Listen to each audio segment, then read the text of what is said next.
Persilangan antara burung derkukur dan puter memang sudah tidak asing lagi bagi para peternak.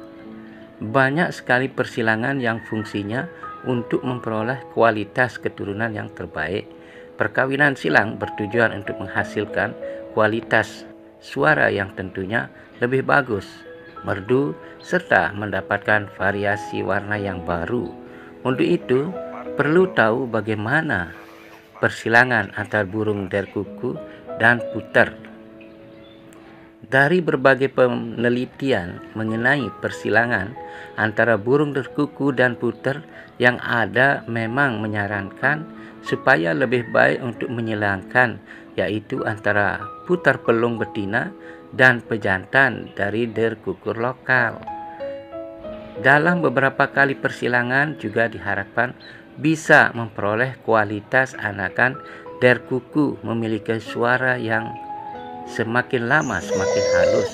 Maka dari itu dalam hal ini kita perlu namanya kesabaran. Ingat ya, kesabaran, dan sekali lagi kesabaran.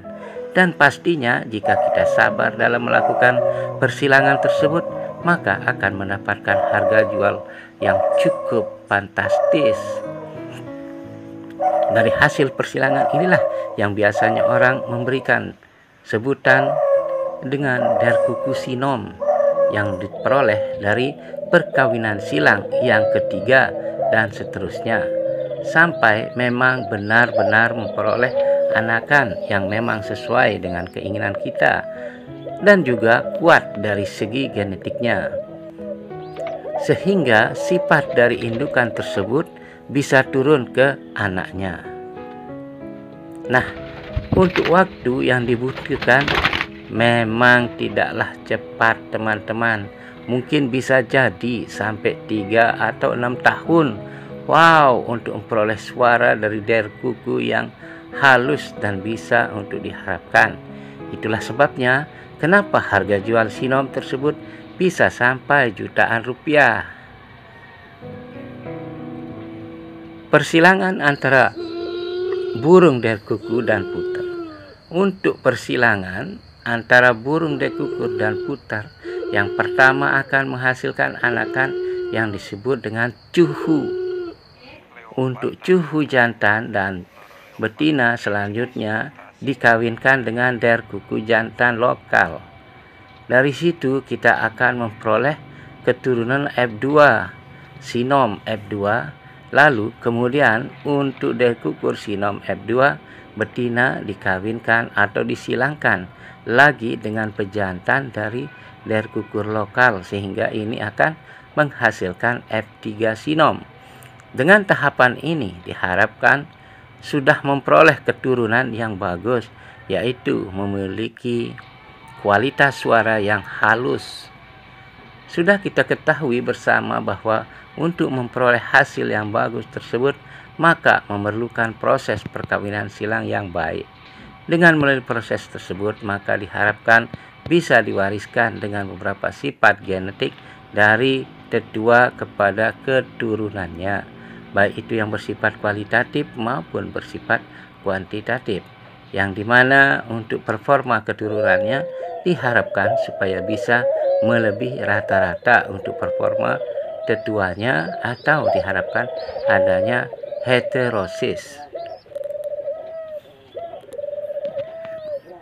Yang dimaksud dengan heterosis di sini yaitu merupakan perbedaan rata-rata dari hasil keturunan atau dari persilangan dengan hasil rata-rata dari tetuanya. Untuk lebih lanjut, yang dikemukakan bahwa heterosis ini bisa terjadi dikarenakan ada 3 kemungkinan, diantaranya itu 1. Berkurangnya proporsi dari individu homozigot resepsif terdapat pada populasi ternak hasil dari persilangan. Kedua, adanya overdominan, yaitu dinamakan dengan genotipe heterozigot yang lebih dominan dari tetua. 3. Memiliki apitas dari pasangan gen yang tidak selel. Dengan begitu kita bisa melihat beberapa hal mengenai persilangan yang pastinya ini akan menambah wawasan kita dalam persilangan burung dan kuku dan putar tersebut. Untuk proses yang dilakukan supaya memperoleh hasil yang bagus memang membutuhkan waktu yang panjang. Maka dari itu kita yang melakukan persilangan dari kuku tersebut haruslah sabar, dan sabar. Juga tekun merawatnya dengan baik dari satu fase ke fase berikutnya.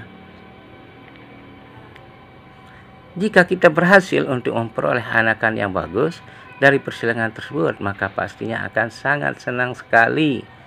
Senang teman-teman. Kemudian juga bisa kita ikutkan dalam perlombaan yang pastinya kita akan sangat senang. Apalagi kalau menang ketika burung tersebut kita ikutkan dalam perlombaan.